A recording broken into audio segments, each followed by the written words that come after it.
ಅಲ್ಲ, ನಮ್ಮ ಸಮಿತಿಯವರು ಏನು ಕೋರಿಸಿದ್ರು ಯಾರೇ ರೆಸ್ಪಾನ್ಸ್ ಇಲ್ಲ, ಎಲ್ಲ ಮಕ್ಕಳು ಬರೋದು ಇಲ್ಲ, ಕಂಪ್ಲೀಟ್ ಯಾವುದು ಮತ್ತು ಯಾಕೆ ಅಪ್ಲಿಕೇಶನ್ ಮಾಡಬೇಕು ಸರ್ಕಾರದಿಂದ ಬಡವರಿಗೋಸ್ಕರ ಬಡವರು ಸ್ಪಂದಿಸ್ಕೊಂಡು ಎಲ್ಲ ಪದ್ಧತಿ ಅದು ನಮ್ಮ ಸಮಿತಿಯವರು ಫೋನ್ ಮಾಡಿದ್ರೆ ತೆಗಿಲ್ಲ ನೀವು ಏನು ಮಾಡ್ತೀವಿ ಏನಪ್ಪ ಸರ್ಕಾರದಿಂದ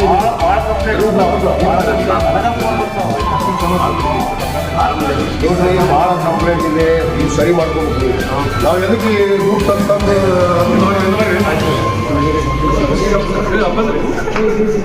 ನೀವು ಇಲ್ಲಿ ಇಲ್ಲೇ ಹೇಳ್ರಿ ಒಂದು ಹೇಳ್ಬೇಕಲ್ಲ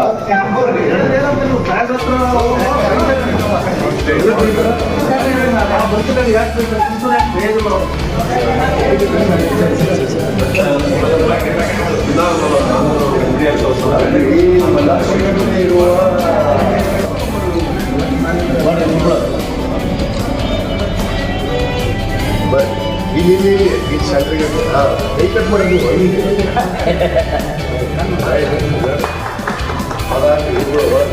ಇಲ್ಲ ಹಂಗೆ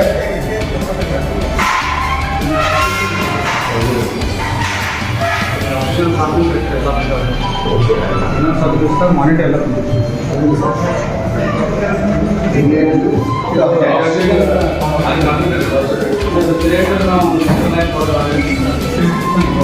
ಈಗ ನಾವು 50 ತಾಸಿನ ಸೆಕ್ಷನ್ ಮಾಡಿಸಿವ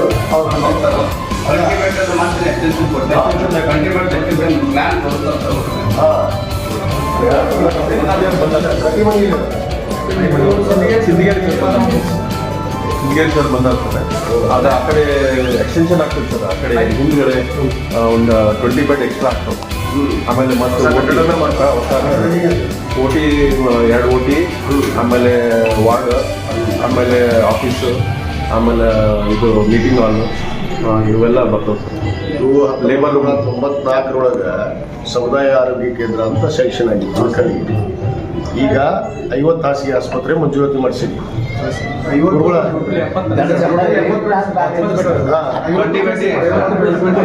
ಪ್ಲಸ್ 70 ಬೆಡ್ ಹಾಸ್ಪಿಟಲ್. ಇದು ನಮ್ಮ ಸರ್ಕಾರ ಬಂದ ಮೇಲೆ ನಮ್ಮ ಮುಖ್ಯಮಂತ್ರಿಗಳು, ನಮ್ಮ ಆರೋಗ್ಯ ಸಚಿವರು ಸನ್ಮಾನ್ಯ ದಿನೇಶ್ ಗುಂಡೂರಾವ್ ಅವರು ಮಾಡಿದ್ರು.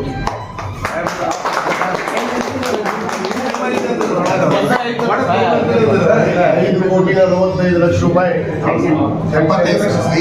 ಈಗ ರಿಪೇರಿಗೆ ಅಂತೇಳಿ 1.5 ಕೋಟಿ ಕೊಟ್ಟಿದ್ವಿ. 1.5 ಕೋಟಿ 85 ಲಕ್ಷ. ಆಸ್ಪತ್ರೆ ಅಲ್ಲ, 3 ಹುಣಗೊಂದು, ಇಳಕಲ್ಲು, ಸಂಗಮ.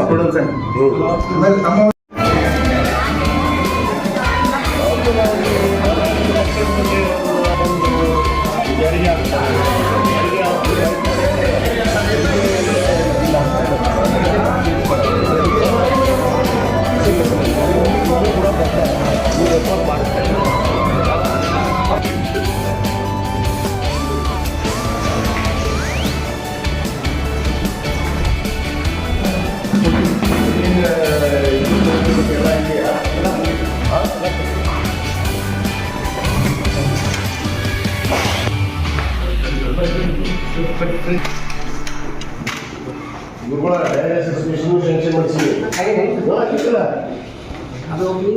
ಅದು ಒಂದು ಐತಿ, ಇವತ್ತೇ ಐತಲ್ಲ, ಜನವರಿ ಮಾಡಿಸ್ತೀವಿ.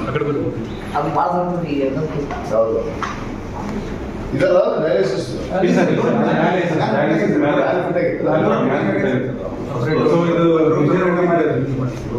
ರಿಲೇಟೆಡ್ ಅನಸ್ತೇಷಿಯಾ ಮತ್ತು ಕಾಂಟ್ರಿಬ್ಯೂಷನ್. ಅಲ್ಲ, ನಿಮ್ಮ ಸಸಿನೇ ಅಲ್ಲ ಸಂದೀಪ್ ಚಿನ್ನಾಪುರ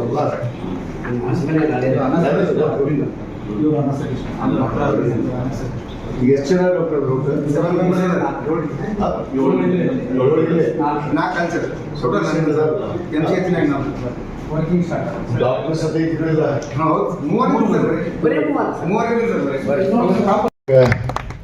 ಸ್ವಲ್ಪ ಇತಿಹಾಸವನ್ನು ನಾವು ಹೇಳಬೇಕಾಗತ್ತೆ.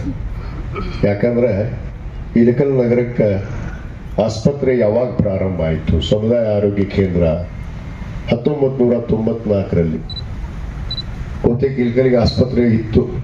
ಒಂದು ಚಿಕ್ಕದಾಗಿ ನಮ್ಮ ಬನ್ನಿಕಟ್ಟೆ ಹತ್ರ ಒಂದು ಆಸ್ಪತ್ರೆ ಇತ್ತು, ಒಂದು ಚಿಕ್ಕ ಆಸ್ಪತ್ರೆ. ಅದು ಬಹುತೇಕ ಅದಕ್ಕೆ ಏನಂತೀರಪ್ಪ? ಪ್ರೈಮರಿ ಹೆಲ್ತ್ ಸೆಂಟರ್ ಅಂತ, ಅಂದರೆ ಪ್ರಾಥಮಿಕ ಆರೋಗ್ಯ ಕೇಂದ್ರ ಅಷ್ಟೇ ಇತ್ತು. ಬಹುತೇಕ ಇಳಕಲ್ಲು ಇವತ್ತಿಗೆ ನಗರಸಭೆ ಆಗಿದೆ, ಇಳಕಲ್ ತಾಲೂಕಾಗಿದೆ. ಇಳಕಲ್ಲು ದೊಡ್ಡದಾಗಿ ಹೆಮ್ಮರವಾಗಿ ಬೆಳೆದಿದೆ. ಸುಮಾರು 1,00,000ಕ್ಕೂ ಹೆಚ್ಚು ಜನ ಇರುವಂಥ ಒಂದು ನಗರ ಪ್ರದೇಶ ಆಗಿದೆ. ಈ ಒಂದು ಜನಸಂಖ್ಯೆ ಆಧಾರದ ಮೇಲೆ ಇವತ್ತು ಆಸ್ಪತ್ರೆಗಳು ಕೂಡ ಉನ್ನತೀಕರಣ ಆಗಬೇಕು ಮತ್ತು ಮೂಲಭೂತ ಸೌಕರ್ಯಗಳು ಕೂಡ ಕೊಡಬೇಕು. ಇದು ಸರ್ಕಾರದ ಒಂದು ಆದ್ಯ ಕರ್ತವ್ಯ. ಮತ್ತು ಅದರ ಜೊತೆಗೆ ಜನಪ್ರತಿನಿಧಿ ಆದಂಥವ್ರು ಮತಕ್ಷೇತ್ರದ ಶಾಸಕರ ಒಂದು ಒತ್ತಾಯ ಆಸರೆ ಕೂಡ ಬಹಳ ಕೆಲಸ ಮಾಡುತ್ತೆ ಅನ್ನೋದಕ್ಕೆ ಇವತ್ತು ನಮ್ಮ ಸಮುದಾಯ ಆರೋಗ್ಯ ಕೇಂದ್ರ ಇಳಕಲ್ದು ಉನ್ನತೀಕರಣ ಮತ್ತು ಮೂಲಭೂತ ಸೌಕರ್ಯವನ್ನು ಇವತ್ತು ನೀಡಲು ಅನುಕೂಲ ಆಯಿತು. ಬಹುತೇಕ 94ರಲ್ಲಿ ಈ ಆಸ್ಪತ್ರೆ ಸಮುದಾಯ ಆರೋಗ್ಯ ಕೇಂದ್ರ ಪ್ರಾರಂಭ ಆಯಿತು. ಅಂದು ನಮ್ಮ ತಂದೆಯವರು ಶಾಸಕರಾಗಿದ್ದರು. ಅವತ್ತು ಸರ್ಕಾರದಿಂದ ಇದನ್ನು ಮಂಜೂರಾತಿ ಮಾಡಿಸಿ ಇಲ್ಲಿ ಒಂದು ಕಟ್ಟಡ ಆಯಿತು. ಸುಮಾರು 20 ಹಾಸಿಗೆ ಅಲ್ಲ, 30 ಹಾಸಿಗೆ, 50 ಬೆಡ್ ಆಸ್ಪತ್ರೆ ಪ್ರಾರಂಭ ಆಯಿತು. ತದನಂತರ ಇಲ್ಲಿವರೆಗೂ ಬಹುತೇಕ ನಾನು ಕೂಡ 2013ರಿಂದ 18ರಲ್ಲಿ ಶಾಸಕರಾಗಿದ್ದೆ. ಇವತ್ತು ಆವತ್ತಿನ ಜನಸಂಖ್ಯೆ ಆಧಾರದ ಮೇಲೆ ಇದನ್ನ ಅಭಿವೃದ್ಧಿ ಪಡಿಸಬೇಕು ಅಂತ ಹೇಳಿ ಅನೇಕ ಒತ್ತಾಯ ಇತ್ತು. ಬಹುತೇಕ ಕೆಲವಷ್ಟು ಬದಲಾವಣೆಗಳನ್ನು ನಾವು ತಂದಿದ್ವಿ ಅವತ್ತು ಕೂಡ ಹಿಂದಿನ ಅವಧಿಯಲ್ಲಿ.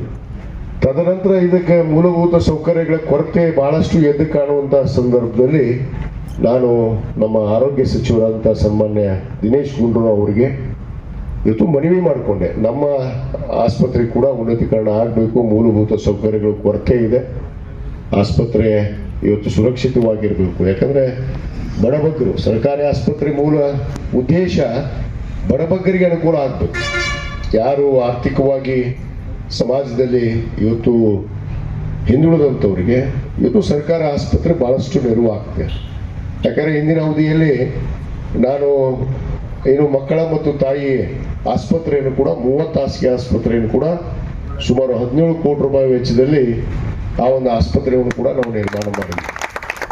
ಏನು ಮಳೆ ಆಸ್ಪತ್ರೆ ಇತ್ತು ಬನ್ನಿಕಟ್ಟಿ ಹತ್ರ, MCH ಆಸ್ಪತ್ರೆಯನ್ನು ಕೂಡ ಪ್ರಾರಂಭ ಮಾಡಿದ್ವಿ. ಬಹುತೇಕ ಇವತ್ತು ಭಾಳಷ್ಟು ಜನ ನೆನೆಸ್ತಾರೆ ಕೊಡೋರು, ಅಲ್ಲಿ ಹೆರಿಗೆ ಹೋಗ್ತಾರೆ.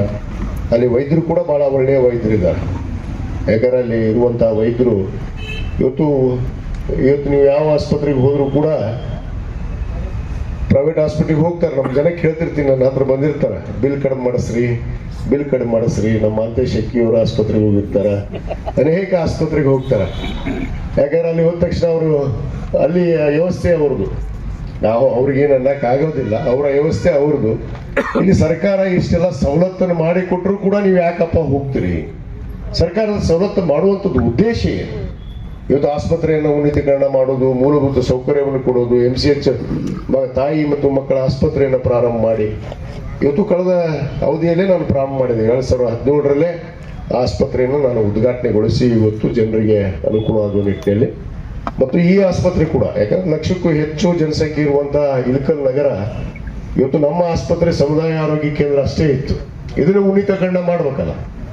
ಇವತ್ತು ಮನೆ ತಾನೇ ನಾನು ಮತ್ತೆ ದಿನೇಶ್ ಗುಂಡೂರಾವ್ ಅವರಿಗೆ ಹೇಳಿದೆ, ನಮ್ಮ ಇಳಕಲ್ ತಾಲೂಕಾಗಿದೆ, ತಾಲೂಕು ಮಟ್ಟ ಆಸ್ಪತ್ರೆ ಆಗ್ಬೇಕು ಅಂದಾಗ ಆ ತಾಲೂಕದಲ್ಲಿ ಇರುವಂತಹ ಜನಸಂಖ್ಯೆಗೆ ಅನುಕೂಲ ಆಗುತ್ತೆ ಅನ್ನೊಂದು ಒತ್ತಾಯಿಸಿದ ಮೇಲೆ ಮಾನ್ಯ ದಿನೇಶ್ ಗುಂಡೂರಾವ್ ಅವರು ಇವತ್ತು ನಮ್ಮ ಇಳಕಲ್ ಆಸ್ಪತ್ರೆಯನ್ನ ಇವತ್ತು ಮತ್ತೆ 20 ಬೆಡ್ಡಿನ ಒಂದು ಆಸ್ಪತ್ರೆಗೆ ಇವತ್ತು ಮಂಜೂರಾತಿಯನ್ನು ಕೊಟ್ಟಿದ್ದಾರೆ. ಸುಮಾರು 5,75,00,000 ರೂಪಾಯಿ ಈಗಾಗಲೇ ಅನುದಾನ ಬಿಡುಗಡೆಯಾಗಿದೆ, ಟೆಂಡರ್ ಆಗಿದೆ. ಆದರೂ ಕೂಡ ಕೆಲವೇ ದಿನಗಳಲ್ಲಿ ನಾನು ಭೂಮಿ ಪೂಜೆಯನ್ನು ಮಾಡಿ ಇವತ್ತು ಪ್ರಾರಂಭ ಮಾಡ್ತೀನಿ ಅನ್ನೋ ಮಾತನ್ನು ಹೇಳ್ತೀನಿ. ಮತ್ತು ಈ ತಾಲೂಕಿನಲ್ಲಿ ಯಾವಾಗ ಆಸ್ಪತ್ರೆಗಳ ಅಭಿವೃದ್ಧಿ ಆಗಿದಾವೆ ಅನ್ನೋದನ್ನು ಸ್ವಲ್ಪ ಇತಿಹಾಸ ಹೇಳಕ್ ಕೊಟ್ಟಿನಿ ನಾನು. 94ರಲ್ಲಿ ನಮ್ಮ ತಾಯಿಯವರಿದ್ರು, ಸಮಿಸ್ಬೇಕು ನಮ್ಮ ತಂದೆಯವರಿದ್ರು. 2001-2ರಲ್ಲಿ ಇಲ್ಲ 3-4 ಬಹುತೇಕ ಹುನಗುಂದ ಆಸ್ಪತ್ರೆ 50 ಹಾಸಿಗೆ ಆಸ್ಪತ್ರೆ ಇತ್ತು. ಅದನ್ನು ಕೂಡ 100 ಹಾಸಿಗೆ ಆಸ್ಪತ್ರೆಯಾಗಿ ಉನ್ನತೀಕರಣ ಮಾಡಿದ್ದು ಕೂಡ ನಮ್ಮ ತಾಯಿಯವರ ಅವಧಿಯಲ್ಲಿ ಅನ್ನೋ ಮಾತನ್ನು ಹೇಳಕ್ಕೆ ಇಚ್ಛೆ ಪಡ್ತೇವೆ. ಯಾಕಂದ್ರೆ ಇವನು ಇತಿಹಾಸ ಗೊತ್ತಿರುವುದಿಲ್ಲ, ಬಹಳಷ್ಟು ಜನಕ್ಕೆ ಹೇಳಲೇಬೇಕಾಗತ್ತೆ. ಯಾಕಂದ್ರೆ ಜನ ಹಂಗೆ ಮಾತಾಡ್ತಿರ್ತಾರ, ಏನು ಅಭಿವೃದ್ಧಿ ಅನ್ನೋದೇ ಗೊತ್ತಿಲ್ಲ ಅವರಿಗೆ. ಮಾತಾಡ್ತಿರ್ತಾರ ಒಂದಿಷ್ಟು ಮಂದಿ, ಅಭಿವೃದ್ಧಿ ಅಂದ್ರೆ ಗೊತ್ತಿಲ್ಲ ಅವರಿಗೆ. ಇವತ್ತು 5 ಕೋಟಿನ 75 ಲಕ್ಷ ರೂಪಾಯಿ ಮಂಜೂರಾತಿ, ಮತ್ತೆ ಇನ್ನು ಹಿಂದಿನ ಸರ್ಕಾರದಲ್ಲಿ ಯಾಕೆ ಮಾಡ್ಕೊಂಬರಕ್ಕಾಗಲಿಲ್ಲ ಅವರಿಗೆ? ಮೂಲಭೂತ ಸೌಕರ್ಯಗಳಿಗೆ ಇವತ್ತು 85 ಲಕ್ಷ ರೂಪಾಯಿ ಕೊಟ್ಟು ಉದ್ಘಾಟನೆ ಮಾಡಿದೆ, ಇದನ್ನ ಯಾಕೆ ಮಾಡ್ಕೊಂಬರಕ್ಕಾಗಲಿಲ್ಲ?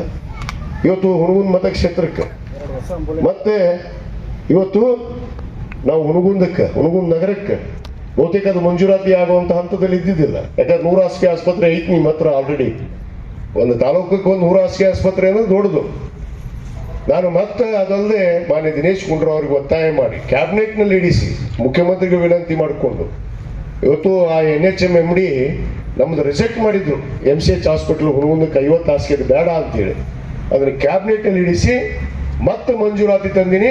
ಅದು ಸುಮಾರು 50 ಹಾಸಿಗೆ ತಾಯಿ ಮತ್ತು ಮಕ್ಕಳ ಆಸ್ಪತ್ರೆಯನ್ನು ಹುಣಗುಂದಕ್ಕೆ ಮಂಜೂರಾತಿ ಮಾಡಿದ್ದೀನಿ.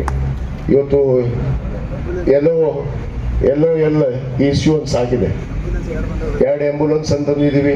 ಇಳಕಲ್ಲಿಗೆ ಹುಣಗುಂದಕ್ಕೆ ಗುಡೂರಿಗೊಂದು ಕೊಟ್ಟಿವಲ್ಲ, ಗುಡೂರಿಗೊಂದು ಆಂಬ್ಯುಲೆನ್ಸ್ ಅನ್ನು ಕೊಟ್ಟಿದ್ದೀವಿ. 3 ಹೊಸ ಆಂಬ್ಯುಲೆನ್ಸ್ ನಮ್ಮ ಸರ್ಕಾರ ಬಂದ ಮೇಲೆ ಇದು 50 ಹಾಸಿಗೆ ಈ ಮಕ್ಕಳ ತಾಯಿ ಆಸ್ಪತ್ರೆ ಹುಣಗುಂದಕ್ಕೆ ಮಂಜೂರಾತಿ ಆಗಿದೆ, ಟೆಂಡರ್ ಆಗಿದೆ. ಅದನ್ನು ಕೂಡ ಈ ವಾರದಲ್ಲಿ ಭೂಮಿ ಪೂಜೆ ಮಾಡ್ತೀನಿ. ಹುಣಗುಂದಕ್ಕೆ ಡಯಾಲಿಸಿಸ್ ಮೆಷಿನ್ ಇರಲಿಲ್ಲ, ಡಯಾಲಿಸಿಸ್ ಮೆಷಿನ್ ತಂದು ಕೊಟ್ಟೆ. ಡ್ಯೂಟಿ ಖಾದರ್ ಮಂತ್ರಿ ಇದ್ರು ಹಿಂದಿನ ಸರ್ಕಾರದಲ್ಲಿ. ಮತ್ತು ಅಲ್ಲಿ ಬ್ಲಡ್ ಬ್ಯಾಂಕ್ ಇರಲಿಲ್ಲ. 5 ವರ್ಷ ಆಗಿತ್ತು ಬ್ಲಡ್ ಬ್ಯಾಂಕ್ ಬಂದಾಗಿ. ನಾನು 2023ಕ್ಕೆ ಶಾಸಕನಾಗಿ ಬಂದ ತಕ್ಷಣ ಮೊದಲು ಮಾಡಿದ್ದು ಆ ಬ್ಲಡ್ ಬ್ಯಾಂಕ್ ರಿನ್ಯೂವಲ್ ಮಾಡಿ ಮತ್ತೆ ಅದನ್ನು ಪ್ರಾರಂಭ ಮಾಡಿದೆ. ಇಂಥ ಆಡಳಿತವನ್ನು ಕೊಟ್ಟರ ಹಿಂದೆ ಮತ್ತೆ ಮಾತಾಡ್ತಾರೆ ಅಭಿವೃದ್ಧಿ ಇಲ್ಲ, ಅದು ಇಲ್ಲ, ಇದು ಅಭಿವೃದ್ಧಿ ಅಲ್ಲ, ಇದು ಸಾರ್ವಜನಿಕರಿಗೆ ಉಪಯೋಗ ಆಗುವಂಥದ್ದಲ್ಲ, ಬಡಬಗ್ಗರಿಗೆ ಉಪಯೋಗ ಆಗುವಂಥದ್ದಲ್ಲ. ಅದನ್ನು ಮಾಡಿದಾಗ ಜನ ನೆನೆಸ್ತಾರೆ ನಿಮ್ಮನ್ನ. ಇವತ್ತು ಹಕ್ಕುಪತ್ರ ಕೊಟ್ಟಿದ್ದೀವಿ ಬಡವರಿಗೆ, ಇದು ಬಡವ್ರ ಕೆಲಸ ಅಲ್ಲ. ಮನೆ ಕಟ್ಟಕ್ಕೆ ಆದೇಶ ಪತ್ರ ಕೊಟ್ಟಿವಿ, ಇದು ಅಭಿವೃದ್ಧಿ ಕೆಲಸ ಅಲ್ಲ. ಕ್ರೀಡಾಂಗಣ ಮಾಡ್ತಾ ಇದ್ದೀವಿ, ಇದು ಅಭಿವೃದ್ಧಿ ಕೆಲಸ ಅಲ್ಲ. ಇಳಕಲ್ ಕೆರೆಯನ್ನ ಮಾಡ್ತಾ ಇದ್ದೀವಿ, ಅದು ಅಭಿವೃದ್ಧಿ ಕೆಲಸ ಅಲ್ಲ. ಈಜುಗೊಳ್ಳ ಮಾಡ್ತಾ ಇದ್ದೀವಿ ಮಕ್ಕಳಿಗೆ, ಅದು ಅಭಿವೃದ್ಧಿ ಕೆಲಸ ಅಲ್ಲ. ಇಳಕಲ್ಲಿಗೆ ಸಂಪರ್ಕ ಅಲಂಪುರ ಪೇಟೆಯಿಂದ ನಗರಕ್ಕೆ ಸೇತುವೆ ಮಾಡ್ತಾ ಇದ್ದೀವಿ, ಇದು ಅಭಿವೃದ್ಧಿ ಕೆಲಸ ಅಲ್ಲ. ಏನೇನು ಅಭಿವೃದ್ಧಿ ಕೆಲಸಗಳು ನಡೆದವ ಸ್ವಲ್ಪ ನೋಡ್ಕೊಂಬರ್ಬೇಕು. ಅವ್ರು ಕರ್ಕೊಂಡು ಹೋಗ್ರಿ ದಯವಿಟ್ಟು ಮಾಧ್ಯಮದವರು.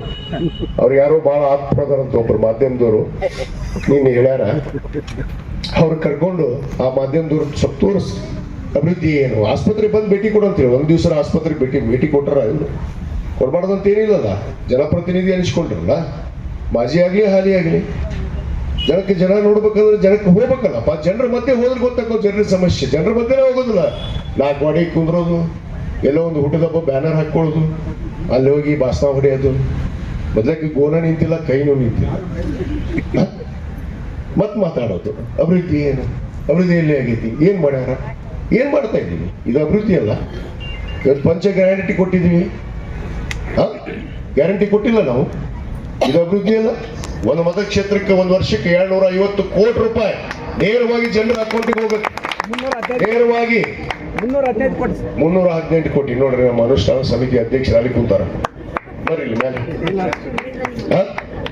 ನಮ್ಮ ಪಂಚ ಗ್ಯಾರಂಟಿ ಅನುಷ್ಠಾನ ಸಮಿತಿ ಅಧ್ಯಕ್ಷರು ಮಾತೇಶ್ ಹನ್ನಾಳವರು 318 ಕೋಟಿ ಒಂದು ಮತಕ್ಷೇತ್ರಕ್ಕೆ ಬರುತ್ತೆ. ಇದು ಅಭಿವೃದ್ಧಿ ಅಲ್ಲ.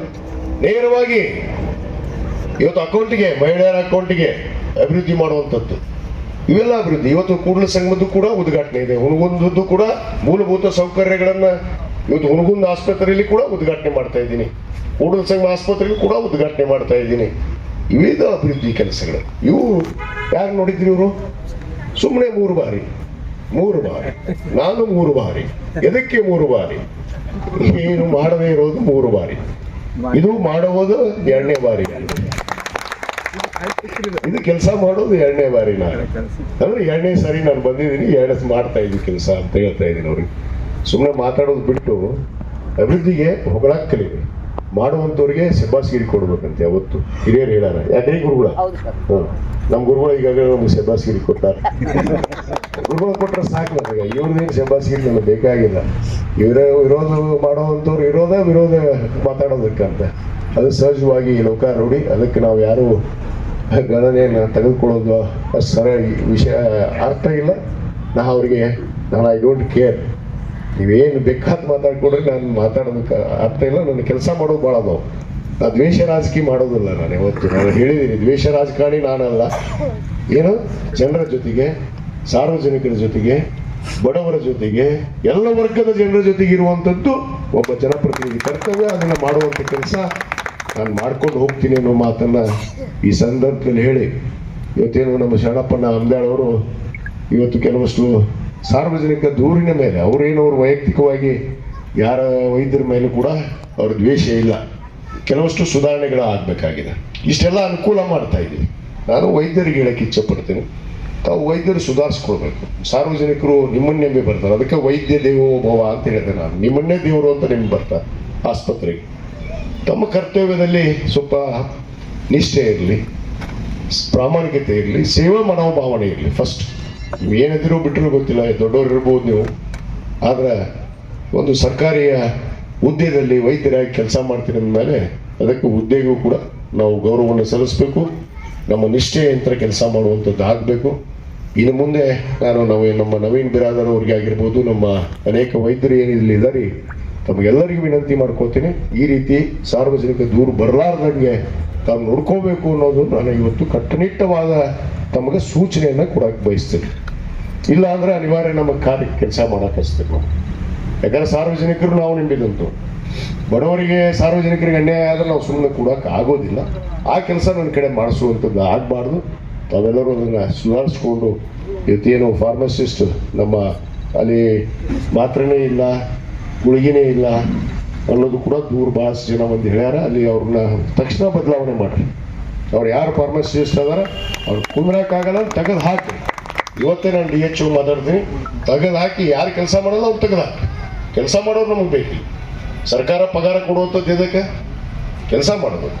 ಆ ಪಗಾರ ತೆಗೆದುಕೊಂಡು ಸರ್ಕಾರಕ್ಕೆ ಮೋಸ ಮಾಡಿ, ಜನರಿಗೆ ಮೋಸ ಮಾಡಿ ಇರುವಂಥದ್ದು ಅವಶ್ಯಕತೆ ಇಲ್ಲ. ದಯವಿಟ್ಟು ಅವ್ರ ಬದಲಾವಣೆ ಮಾಡಿ ಅದಕ್ಕೆ ಸುಗಮವಾಗಿ ಮುಂದೆ ಯಾವುದೇ ತೊಂದರೆ ಇರಲಾರ್ದಂಗೆ ಆಸ್ಪತ್ರೆ ನಡೀಬೇಕು. ಇನ್ನೂ ನಾವು 20 ಹಾಸಿಗೆಯ ಆಸ್ಪತ್ರೆಯನ್ನು ಕೆಲವೇ ದಿನಗಳಲ್ಲಿ ಭೂಮಿ ಪೂಜೆ ಮಾಡಿ ಅದನ್ನು ಕೂಡ ಪ್ರಾರಂಭ ಮಾಡ್ತೀವಿ ಅನ್ನೋ ಮಾತನ್ನು ಹೇಳಿ, ಇವತ್ತೇನು ಈ ಕಾರ್ಯಕ್ರಮವನ್ನು ಆಯೋಜಿಸಿ ತಾವೆಲ್ಲ ಇವತ್ತು ಬಂದು ಈ ಕಾರ್ಯಕ್ರಮವನ್ನು ಯಶಸ್ವಿಗೊಳಿಸುವಂಥ ತಮಗೆಲ್ಲರಿಗೂ, ನಮ್ಮ ಮಾಧ್ಯಮದವರಿಗೂ ಮತ್ತು ಎಲ್ಲ ನಮ್ಮ ಹೇಳ್ರಿ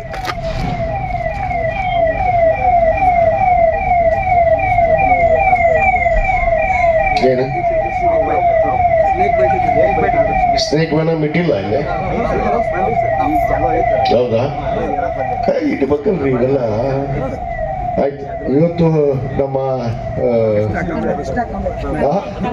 ಕೃಷ್ಣ ಕಾಂಬ್ಳೆ ಅವರು ಹಾವು ಹಿಡಿತಾರೆ. ಅವರು ಸ್ನೇಕ್ ಕ್ಯಾಚರ್ ಅಂತ ಇಲ್ಲಿ ಒಳ್ಳೆ ಕೆಲಸ ಮಾಡ್ಕೊಂಡು ಹೋಗ್ತಾ ಇದ್ದಾರೆ. ಬಹುತೇಕ ಹಾವು ಕಚ್ಚಿದ್ರು ಕೂಡ ಔಷಧ ಇಲ್ಲ ಅನ್ನೋದು ಏನು ಒಂದು ಬಾಗಲಕೋಟೆಗೆ ಹೋಗ್ಬೇಕಾಗಿತ್ತು ಹಿಂದಿನಲ್ಲಿ. ನಾನು ಈಗಾಗಲೇ ನಮ್ಮ TH ಅವ್ರಿಗೆ ಹೇಳಿದ್ದೀನಿ, ನಾನು ಎಲ್ಲ ಆಸ್ಪತ್ರೆಯಲ್ಲಿ ನಿಮ್ಮ ಸ್ನೇಕ್ ಆಂಟಿವೆನಮ್ ಇರಬೇಕು ಅಂತ ಅನ್ನೋದನ್ನು ಸೂಚನೆ ಕೊಟ್ಟಿದ್ದೀನಿ. ಅದನ್ನ ಇವತ್ತು ಇಲ್ಲಿ ಕಡ್ಡಾಯವಾಗಿ ಇನ್ನು ಹಾವು ಕಚ್ಚಿದ್ರು ಕೂಡ ಔಷಧ ನಮ್ಮ ಇಳಕಲ್ ಆಸ್ಪತ್ರೆಯಲ್ಲಿ ಸಿಗುತ್ತೆ. ಅದಕ್ಕೆ ಸಾರ್ವಜನಿಕರು ಅಂತ ಪರಿಸ್ಥಿತಿ ಬಂದಲ್ಲಿ ನಾವು ಅನುಕೂಲ ಮಾಡ್ಕೋಬೇಕು ಅನ್ನೋ ಮಾತನ್ನು ಕೂಡ ಹೇಳಿ ಮತ್ತೊಮ್ಮೆ ಎಲ್ಲರಿಗೂ ವಂದಿಸಿ ನನ್ನ 2 ಮಾತನ್ನು ಮುಗಿಸ್ತೇನೆ. ಜೈ ಹಿಂದ್, ಜೈ ಕರ್ನಾಟಕ.